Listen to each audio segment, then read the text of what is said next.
Hello and welcome to Sacred Science Channel, where we explore the fascinating world of sacred geometry. It is a fascinating subject that can help you understand the underlying principles of the universe.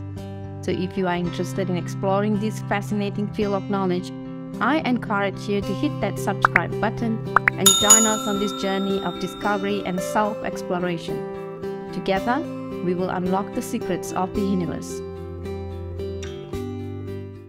Let's take a lot of people at the moment that are caught in a state of worry and fear. So many people that watch my channel, they're really on their own personal healing journey, their own personal journey to really live the best life possible. And we know this is going to really help you all today. It is all through consciousness that we are able to form relationship, share love, compassion, and be engaged in the collective human experience. If we are trying to correct one body and not the other, we are not going to go anywhere. We are still going to struggle. The physical pain pulls you back. The mental body talks you out of it. You have to remove these two bodies of consciousness. It needs practice, actually. If you don't discipline yourself, if you don't observe your thoughts, and if you don't do this two-step process, you are going to repeat and replay the whole thing again and again. This is a simple, basic way of identifying your thought. What is going on your thoughts every minute. And when you practice this again and again, you become an expert.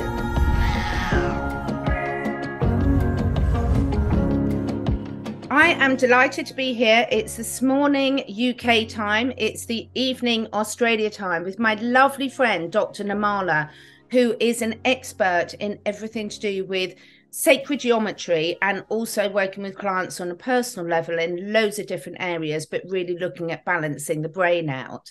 Now, before we delve into our amazing topic today on consciousness, Dr. Nirmala, can you please just introduce yourself to any new listeners and explain a little bit about why this subject is so important, consciousness?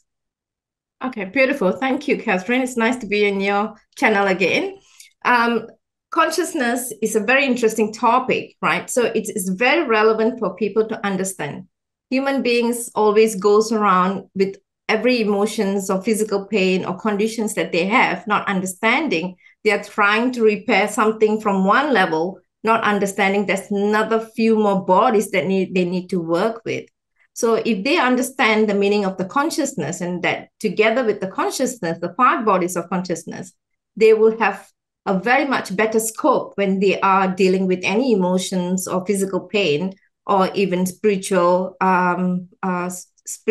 healing that they might require.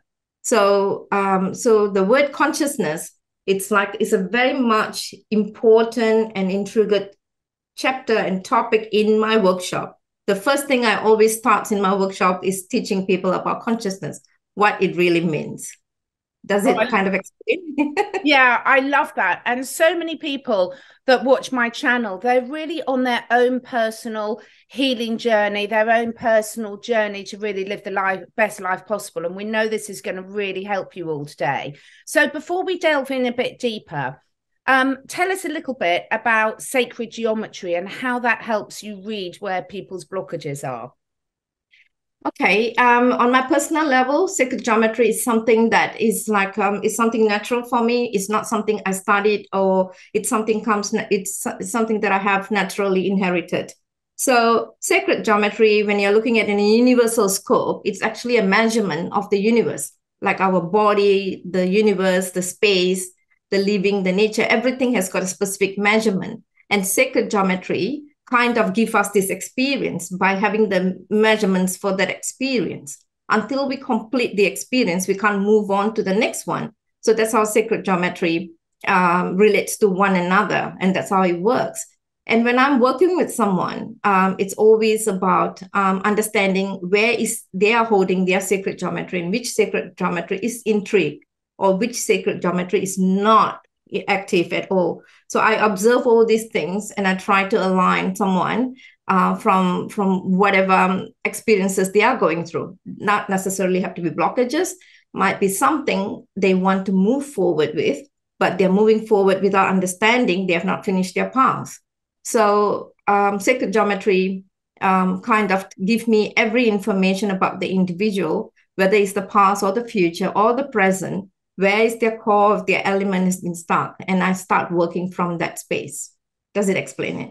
Yeah, love it. And I've been working with Nirmala, and what I love is that it's beautiful to have this different perspective, just like some people can read energy fields, and you know, we're all emitting energy, we've all got our own unique sacred geometry, and the more we understand about ourselves, the more we can really move forward in areas of life, whatever that might be. So consciousness is something that really, really fascinates me. And you're going to talk us through today what the 5 bodies of consciousness are and how understanding that can really help us identify where there's blockages, where there's areas we need to clear, etc. in our lives. So take it away. Where do you want to start with that? Okay, maybe I'll start with explaining consciousness first. It's like I'm running a mini workshop here with Catherine and her audience. Okay, so let's start with consciousness first. All right, so when I say consciousness, consciousness is a multi-dimensional and elusive, which encompasses our awareness, right? It's a subjective experience and ability to perceive, think, and feel. That is consciousness. It is the essence of our being, the very core of our existence, all right? Just imagine it is like a radio receiver. It tunes into different frequency of thoughts and emotions and sensation, allowing us to tune in and engage with our inner and outer world. So that is consciousness. Now, it doesn't stop there with consciousness. At the most basic level, consciousness refers to the state of being awake and aware of our surrounding. And that's what we meant by awakening. Whenever we say the word awakening, that's what it means. You know, the state of being awake, no longer sleeping, we are awake and aware of our surroundings. And when you really look at the core of consciousness, it allows us to have a sense of self, to recognize our individuality and our uniqueness. It enables us to experience the world through like watching, you know, like through a mirror, where you are able to see and feel your senses. You are able to perceive the colors, the sounds, the textures, the tastes, and that anything that surrounds you. So it grants us the ability to reflect upon our thoughts, to be aware of our emotions, and to make choices that shape our lives. Okay, so the aspect, as I said, that there's a few, if I go into the topic of consciousness itself is huge. So I'm just breaking it down from how I do it from my workshop. So consciousness is not limited to our personal experience alone. It is a universal phenomena that connects all living beings. All right. So animals has consciousness, nature has consciousness, everything around us is consciousness. It is the essence of how would I put it? Okay, it is the essence of our shared experiences. Humanity, the common ground which we tend to empathize, we connect, we understand one another. It is all through consciousness that we are able to form relationship, share love, compassion, and we engage in the collective human experience. All right. So imagine consciousness as a radiant light that illuminates and interacts with the 5 different bodies. All right. Each representing a unique aspect of our being. All right. So the concept of the 5 bodies of consciousness provide a framework of understanding the various dimensions of our being. All right. Most of us will think that we are just this physical body. You know, maybe they pushed a little bit further. They think we also have a mental body. But actually, we got 5 bodies of consciousness. And each body represents a different level, aspect of consciousness, contributing to our overall well-being and transformative journey. If we are trying to correct one body and not the other, we are not going to go anywhere. We're still going to struggle. Yes, we might get a little bit better, but not completely recovering from the state that we are in. All right. So let me explain a little bit about the 5 bodies of consciousness. All right. So we got our physical body. All right. So physical body is tangible. All right. It's tangible manifestation of consciousness. Right. So it is a is coming from the physical realm. Okay, it houses our consciousness and provides a vehicle for us to interact with the material world, taking care of our physical body. It's also a vital for overall well-being and supports our journey, right? So it's a physical body. So it's like a matter that you're looking at. So the concept of the physical body of consciousness suggests that our physical body are not just a collective, not a collection of biological and chemical processes, but that they are also intimately connected to our consciousness and our sense of self. All right. So when you say I, you are kind of projecting your physical body, your physical self. And then where you say, that's me, that's I. Yeah. The physical body is made up both of matter and energy. It cannot exist without one or the other. Okay, the matter and energy. So, and it is a reflection of a copy of our ethereal body and our subtle body. Okay, so the physical body is subject to decay and death. So that's the physical body. All right, so it's got a lifespan, it's got expiry date, right? Is made up of a material substance that have a limited lifespan.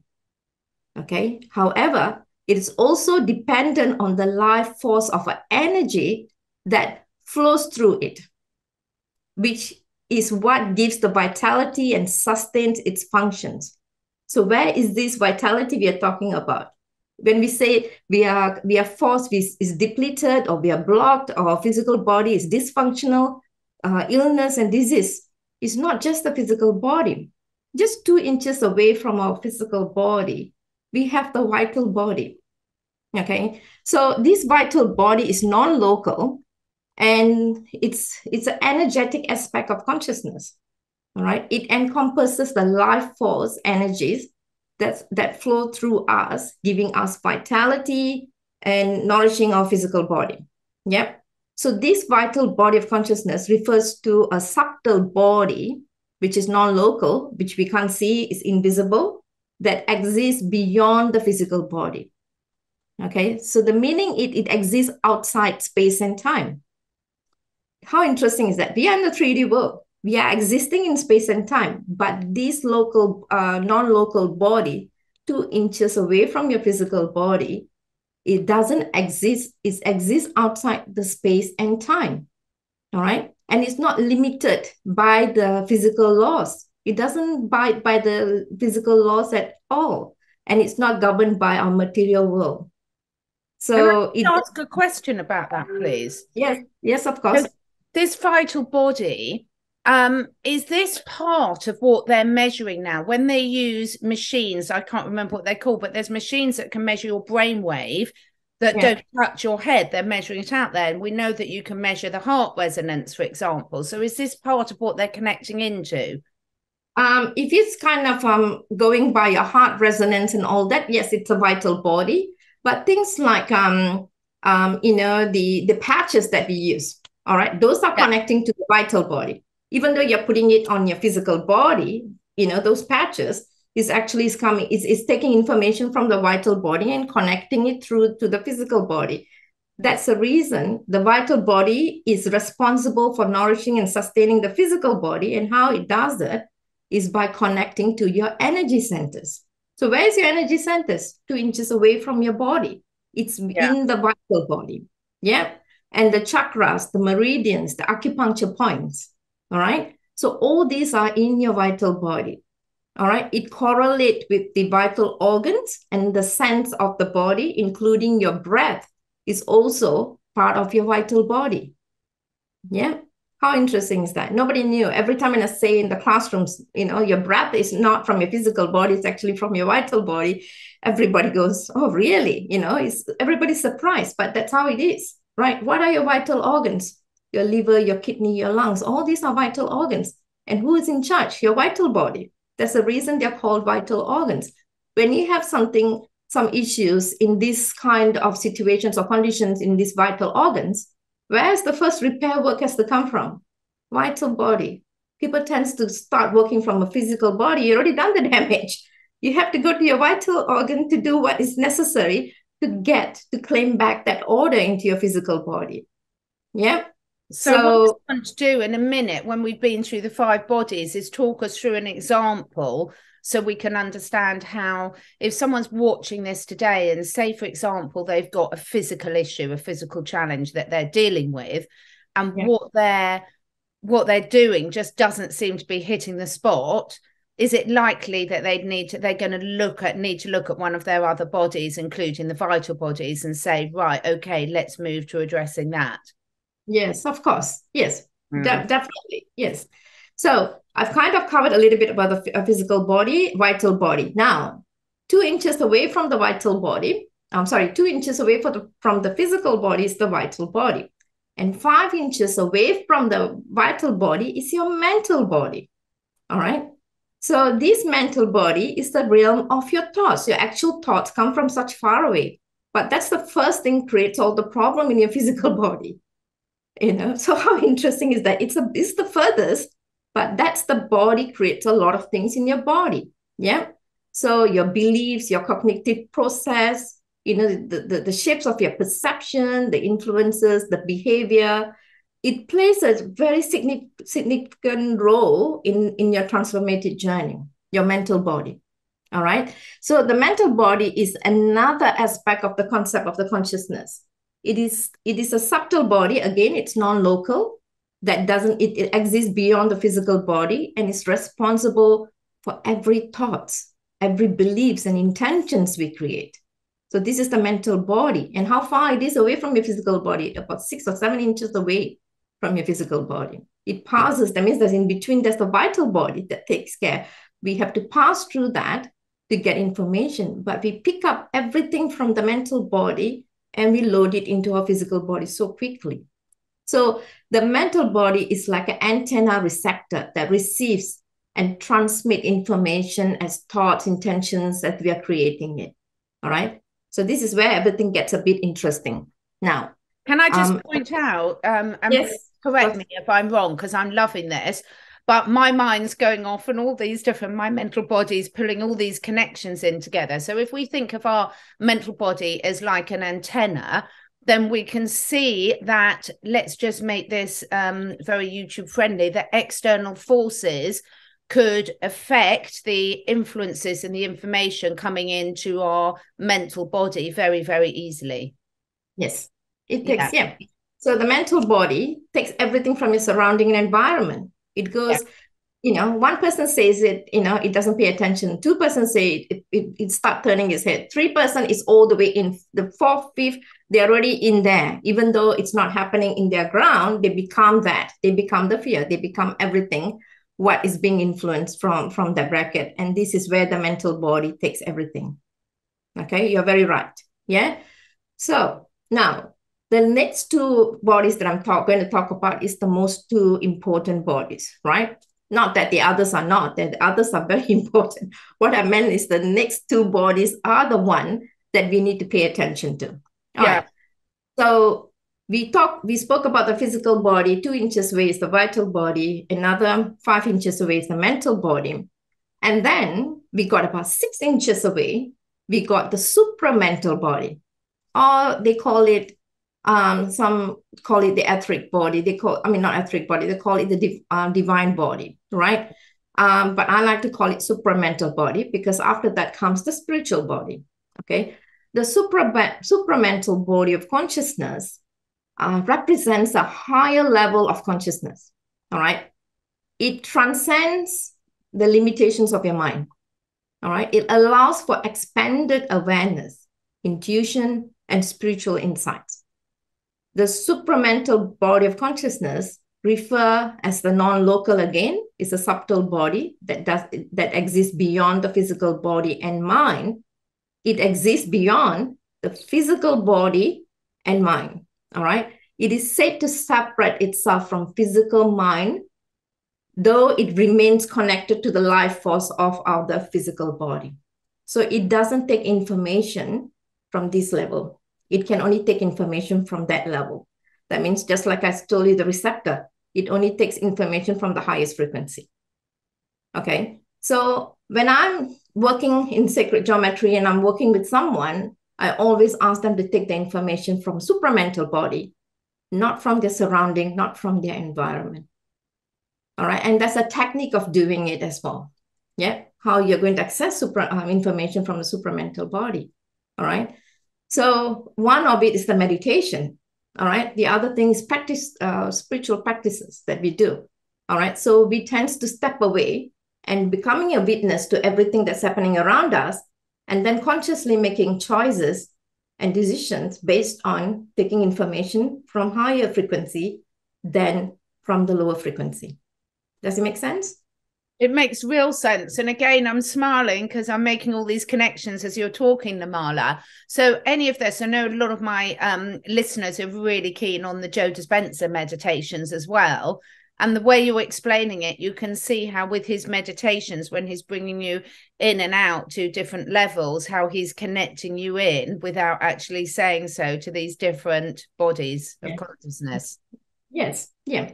So the minute you go into meditation, you're just climbing the ladder to the highest, right? And especially when somebody's guiding you, you're being pulled to that level, because especially when it comes to group meditation, everybody might not be in the highest frequency, but we just need 2 people in the huge group to be in the highest frequency. That influences everybody. And it's like a silver thread. Everybody's being pulled up together. Yeah. So there are different practices to access the supramental body. Now, as I said, that the supramental body is considered as the highest. I mean, it's the highest field of intuitive and psychic mind. So anybody is very psychic, they're very empath, and they can understand things, and they see before, or they can see things or hear things that in this level people can't do, or humans can't do. It means they are most of the time accessing information from the supramental body. All right, they're pulling it from the above. Yeah, it is associated with the highest levels of consciousness and is believed to be the source of the spiritual insight and enlightenment. Okay, so the supramental body assists in the transition of the human consciousness by providing access to the highest level of awareness and understanding. All right, so when they say awakening, you are in this level. When you're going to the specific awareness, you are in that level. Yeah, so now, this is the last one is the most important one. There's more bodies, but I'm trying to do the 5 basics, right? So as far as your fingertip can go, as far as you can reach your fingertip, that's where your spiritual body of consciousness is. All right. Yes. So if you were to look at the human body with the rays of lights, layers and layers and layers, as far as your fingertip can go, at the end of the fingertip is where the spiritual body lies. All right. So the spiritual body of consciousness represents the highest levels of our being. Yeah. It's also symbolized our connection to the divine and to the other divine realms as well. So once you reach that point, you are existing in the higher dimensions. You are able to exist. You're able to go in and out of the higher realm. Okay. So the spiritual body of consciousness refers to, again, it's a non-local, it's a subtle body, and it exists beyond the physical body and mind like the other non-local bodies. It is considered to be the supreme energy that connects us to our highest level of the divine. Okay, so the spiritual body is often described as the powerhouse. Okay, this is where the switch on and switch off is. That's the powerhouse. It flows energy to the other light bodies of consciousness, okay, such as the mental, vital, and physical bodies that I spoke about earlier. So if you need to make a decision, if you want information, always go to the right, to the top, and then bring it downward. In my workshop, I go through this process, and I teach my students as this is the downward causation. Everything coming from downward space is downward causation. When I was doing my PhD, Dr. Amit Goswami, the fabulous lecturer, he's a physicist. I love reading his books. He talks a lot about downward causation. All right. It is said that the spiritual body of consciousness radiate the blueprint of the original DNA of the universe, and it brings everything from the universe downwards. So the information you require if you can practice to take it all the way from the universe, that means asking the universal father for information and then setting it up there and take the information downward, it comes to the spiritual body, and then the supramental body becomes the bridge. It goes down, it completely vanishes the mental body, declutters the mental body, and push this divine energy through and bring it to your physical body. Does it make sense? It does. It absolutely does. Now, can I ask a few questions? Because you've been talking about how far away these are. Will that vary for different people? So let me give you an example. So we know most of us can feel, and animals can always feel, when someone's vitality, when their energy level is very low, and it's almost like everything is contracting in on them. And there's also the aura field that people can see. And there's things that we can do, for example, when we meditate, other spiritual practices, we can visibly increase our aura. So do these sort of things affect, is those energy fields movable in terms of, you're giving them like the space of our arms, but is that an absolute, or are there ways where people can expand that? And is that something you would want to do? Okay, the spiritual body within this, your bodies of consciousness, and that's where it's standing. But you can vibrate that energy as far as you can. Right. You can vibrate that energy, you can move it as far as it. So once your intentions are clear, you can expand that light as far, you can expand wherever you want it. Yeah. Okay, that makes sense. Yeah. Yeah. So it plays a critical role in our spiritual development and our growth. It is through the spiritual body that we are able to connect with our higher source and the divine and access the higher levels of consciousness and awareness. Yeah. And then if you're making decisions based on your physical body or your mental body or your vital body, if you're taking the decisions and taking information from up there and you bring it down, you are getting the right concrete answers. That's how I look at it. Okay, so can we take it through a practical example just to try and make it really real for people listening? So say someone's got a physical disease, a physical disease that they're working on, and say they're the type of person that believes that they have the power to heal themselves. They might not want to go, for example, down the conventional route. If what they're doing is not working, how would some of the work that you do take them into their different bodies of consciousness to understand where they needed to be working and how they could do that to resolve that particular issue? Okay, so if someone is coming for a session, that's completely different, because I'll be working with them and then I'll become the conduit in that space to bring them into that space, and then I'll allow them to see themselves in that space. That is how I work with them, because the sacred geometry will be completely in communication with me, and I know they are unable to see what they're supposed to see. So my work becomes to make it aware for them. So to kind of widen their awareness so they can see it for themselves. All right. So if they are kind of doing it for themselves, say, for example, conventional method is always useful. If you chop your fingers, something's broken, you want to put things together. All right. So, and then before going to conventional, a lot of people want to try things on their own. Yeah. So to see whether, if they can work it out, a lot of methods has worked in that way. So say, for example, it's a specific condition and then they want to do it in that way. Even simple things like migraine, people who struggle with migraine all the time. I used to struggle with migraine all the time. Yeah. So meditation kind of switched on and switched off certain things in my body where I thought it was a physical issue for me, right? From the age of 16, I used to struggle with migraine. Yeah.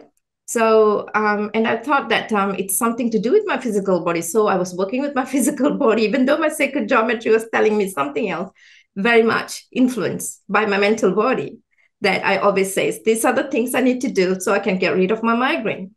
But it didn't work. At one point, I did make an effort to go out to the supreme, like completely meditating, bringing my focus and bringing the light as far as I can to all the way to the spiritual realm and then sitting down there and completely decluttering whatever that's not necessary. Yeah. So the more light I brought into myself, I saw it in myself that I kind of reduced. The first week it reduced. Every week I used to struggle, right? So it became minimized. I minimized my own conditioning. And then after that, I didn't have that problem ever. It's been how many years since I have ever had a migraine.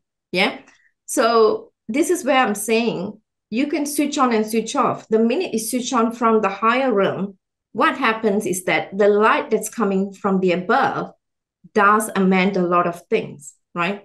And sometimes it's not that you're not doing it right. It's just that you're doing it with a lot of doubt. Okay. Yeah. You go in, you're meditating. I don't want this condition. You're sending gratitude. You're sending love. You're asking for forgiveness. You're doing everything right. Yeah. You're listening to meditation. But at the back of your mind, you are still conditioned to doubt because the mental body is playing a very important part in that. It keeps throwing and replaying, this happened to you. This is not going to go forever. It's still going to stay. Without knowing, you're falling back into your mental body. All right. So releasing and decluttering is only going to happen when you're very much clear that you're moving into that path and you're seeing yourself healthy and you're seeing yourself very positive and you're seeing yourself as a whole, that you are completely healed. You have to recognize that even before it happens. And that's the only way the message goes to the universe. When you are doubting and you're asking, take my migraine away from me, and then you're asking someone for a request to remove the migraine away from you when you are feeling that you're holding to the migraine. Two different things. All right. When your intentions are very clear, when you're sending the information up there, in your mind, you're already very clear. You don't have that anymore. That means you're a new person. You are not struggling with that condition anymore. So your intentions becomes very clear. And then you keep replaying a picture that you're completely removed from this obstacle and you're moving forward without any doubts. So there is how would I say, there is a way to do things as well. All right. So the way you're going to do is by completely removing your physical and your mental body out of it, using the vital, supramental, and your spiritual body to be aligned so it can help you to move forward. The physical pain pull you back. The mental body talks you out of it. You have to remove these two bodies of consciousness to move into that field in that way. It needs practice, actually. All right. So you definitely have to go into practice so that you can see yourself with a clear intention and you create it as if it has already happened. Does it make sense? Yes, it sort of does. So I see a lot of people where they have a very good awareness of things that might be helping them back. Let's take a lot of people at the moment that are caught in a state of worry and fear. So they've recognized that they're caught in that state, yet they find it very, very hard to move themselves out of that because they've identified as being a person that worries a lot. They've identified of a person that's holding on to a lot of fear, that can't let go of things.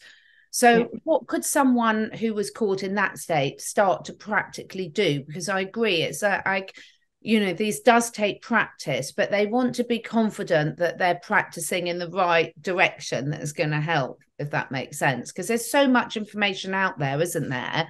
About do this, do that, etc. So much conflicting information. So, worry or fear, if someone's caught in that state, what would be one of your first starting points for them? Okay, if someone who's always repeating and telling themselves that they worry, I mean, everybody worries. That's a human nature. We cannot say no to that. But the thing is that the first step is to minimize your worries. You have to declutter what you're going to worry about. Very important. What you're going to worry about. Worrying about your son crossing the road? or you're going to worry about their son is going to be safe. Two different things. You always, for example, if somebody sending the son, a 12-year-old, to school, always worried about how he's going to cross the road. Is he going to get into accident? Is he going to get into accident? What are you repeating again and again? This is your intention. Watch your thoughts. Completely watch your thoughts, what you're saying to yourself all the time. The way to practice it is, my son is safe. I've allowed him because I know the universe is looking after. So putting the whole representation to something that holds you very clear to the divine, to the source, to the universe, whatever you want to call it. Put everything and load it down there and trust the journey. And all you're going to say is that my children are safe, my son is safe, I am safe. This is what your intention. So this is what you're creating. The energy field you're creating around you is safety. You're safe. You're not creating otherwise. It's practice. Observe your thoughts, every thought that's going around your head, And sometimes, some parents, I've also seen that the children come back from school. They don't have to worry anymore. When they're going to school, they're worrying, but the children are back and they're still worrying, sitting at home, cooking dinner, and they forgot they're not supposed to worry because they worry all the time that they don't even know what they're worrying for sometimes. So stop, take 2 steps back and observe your own thoughts. Always take 2 steps back. You're feeling anxious, you're worried, take 2 steps and observe. Everything is here. Everybody's safe. Family is happy. What am I worrying for? And then walk back into that space. All right. So if you don't discipline yourself, if you don't observe your thoughts, and if you don't do this 2-step process, you are going to repeat and replay the whole thing again and again. This is a simple, basic way of identifying your thought. What is going on in your thoughts every minute. And when you practice this again and again, you become an expert. When a thought comes in and throw in, something happened 10 years ago, it can happen again. You push it away. You say, that's the past. Now it's a beautiful journey. Don't waste my time. You become the master of your thoughts. You will request your mental body to bring in what thought you want to have. Yeah. All right. That takes a lot of training and that takes a lot of discipline to do that. Yeah, a lot of people worry or focus their attention, which can then make their physical body ill, on another being. So, for example, an animal. And you started off this conversation by explaining that our physical body has a defined lifespan. It's made of matter, and therefore that matter will over time break down. So the reality that a lot of people are dealing with is they will have loved ones of whatever species in their life that are going through that final transition, and they can take that on as themselves and want to be responsible for stopping a process in someone else's journey. How does that fit into working through the bodies of consciousness? And when would someone start with that process? Okay, so that's the emotional body, which is completely entangled with the vital body, right? So like they start grieving even the animal is around. That means they start the grieving process a year or 2 years before the animal even gone, right? So they start grieving, they start practicing it. I'm going to lose you. So they start practicing it. And that's where I say consciousness, awaken, right? So stop sleeping, awake yourself, step back and see that being, that sentient being is right in front of you to be loved for the time being. And you are going to give that animal the best so that it can retire from this life. All right. It came here to expire. Yes. So you have to respect the transition and allow it, because what you're feeling, the animal is also going to feel. So you're not giving any comfort at that point of time by grieving. I know it's not an easy thing. I understand. I can hear a lot of people say, but it's not easy to see something you're losing that you loved for such a long period of time. I know it's not. But if you look at it in the perspective of that being, it came here, you gave that being love, you gave him the best life it could have. And now it wants to go home. It wants to let go of this body that's really, is no use for it. It's expiring, right? It needs to move forward. So you have to do the right thing by understanding and first of all, giving a pat in your back, saying that you have done everything for this being. And then with my heart, I'm allowing you, whenever you're ready, you can leave. That's the best thing to do. And then step away. Of course, you're going to grieve, but you're going to grieve with honor. And this applies to whether it's a human or an animal. And I'm saying this particular example because it's something that I know is really relevant to a lot of our listeners at the moment. And I think, releasing ourselves from taking control of others' journey is really important. And I think this is really useful information for people to actually take a step back, as you say, and then really look at where they can concentrate their efforts. And I assume this is where the emotional links to disease fits into this picture, Nirmala, because that's very important for people, isn't it? Yeah, because you're trying to control something that you couldn't control. Yeah. So what happens, because you cannot now, whatever that's going to happen is going to happen. And you put out this effort and everything trying to stop it. What have you done?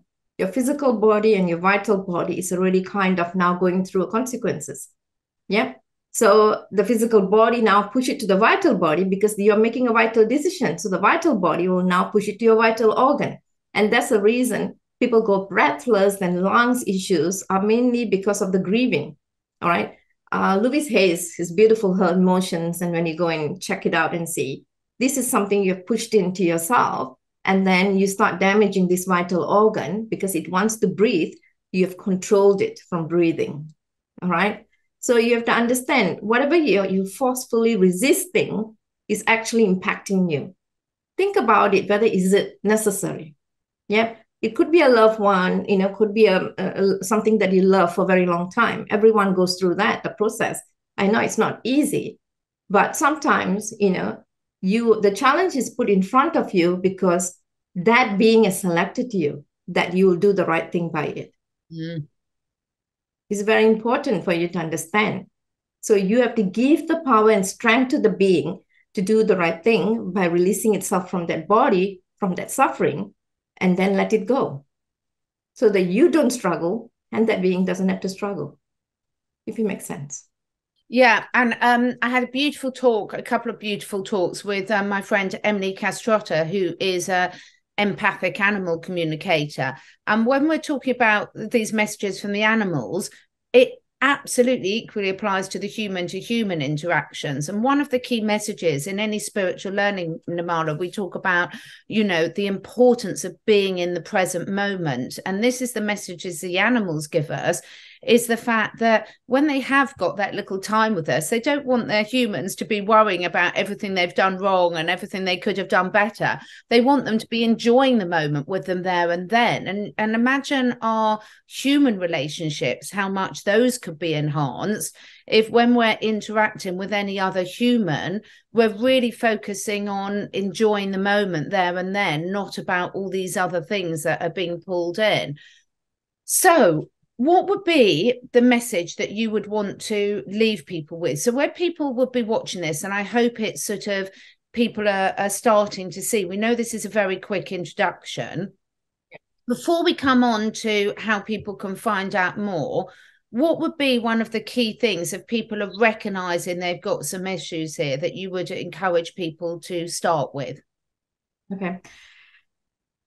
Understanding the consciousness, as I mentioned, is very important. And then going into the now moment from that very moment, not the past, not the future, right now. What is important for you? Start focusing on it. Start working on it, right? And then go into meditation. Try to analyze yourself where you are stuck, whether in your physical body, your vital body, your mental, your supramental, or your spiritual. Sometimes you are stuck in your spiritual body, all right? So you don't understand how you're stuck in a spiritual body. So you can bring the light this way and you're stuck. Your light is there, but it's expanding that level, but it's not coming towards your physical body. So you have to go into the now moment and understand what you need to do exactly right now. If it is something that you need to heal from, go into that healing and always do the repair work straight away from the high and bring it down, right? From the higher, from the universe, and bring it down, whatever the message you need. Yeah, you can request for it. I remember Dr. Joe, whenever he does the meditation, he always says after the meditation, you can ask for signs, Yes. request for a sign. Yeah, you can do that. So go into your meditation, look at yourself as that person, healthy, you are completely glowing and radiant and living in that beautiful aspect of yourself in the highest dimension. Bring yourself down as that person. Keep recording yourself and replaying what you have just seen, and completely staying in confidence that you are recovering without any doubt. Don't go back into the doubt. When you go back into your doubt, the mental bodies took over again. It's bringing information. Sometimes some people do well, and the surrounding influences them. So always take a step back. You're doing the right thing. You're meditating, and you're being in the now moment. At this very moment, you're okay. You're fantastic. Everything's provided. You're healthy. You're going to make yourself better. You're going to expand yourself. All right. And believe and trust that journey. I love it. So you've mentioned a few times you've got various different workshops that you offer. How can people find out about those, and just tell us a little bit about some of the workshops that you do offer to people, or the consults that you offer? Okay, so I do individual sessions, and I also do self-mastery program. The self-mastery program is whether you want to create a program about yourself or program for others. That's the self-mastery program. So you'll be able to create something and know something about yourself. And somehow or rather, whether you like it or not, the sacred geometry starts rolling in as you're expanding in that 8 weeks program. And you will see yourself growing in that space. The other one that I'm doing is the education on sacred geometry, which is very important for everybody to understand. I've just completed all my workshops just a couple of weeks ago. So what I'm trying to do is that if you are interested in the program, you can email me. And as long as, because of the time zone, if I have sufficient people in UK, then probably I'll set up the programs but separately for that group. And also the others are just individual programs. You can always go in and book it in through my website. Yeah. So if people want to look at those, you've got a description of what's covered in those courses on your site, have you? With the workshops and the individual sessions, yes. The self-mastery program, I'm still creating something. Yeah. Yeah. So that's the newest one. You can email to me. I can send it, because the self-mastery program goes by interview. Not everybody come in, I take them in. I have to interview you to see whether your sacred geometry is aligning with it. And then whether the process is going to work for you. Is how I see. And sometimes you might not be ready for it, you see. So I have to do an interview process for the self-mastery. So you can email me, and then after that I can work with you. Fantastic. So I hope everyone, this has given you food for thought, feeding for thought, a different level of understanding of your consciousness, of your conscious bodies, and where, if you've got areas in your life where you think, right, I'm stuck somewhere, some questions about where you can start looking and why perhaps things might not be shifting for you as you might wish them to. So please do let us know in the comments below, whatever platform you're listening to this on. Please let us know, what would you find useful to find out more about? What would you like us to talk about more that would take you to the next level of understanding, to creating the most beautiful life that you can for yourself? Thank you so much, Nirmala. It's always such a pleasure. I always learn so much, and I look forward to us connecting again soon. Yeah, thanks, Catherine. Thank you. Listening, everyone. Bye.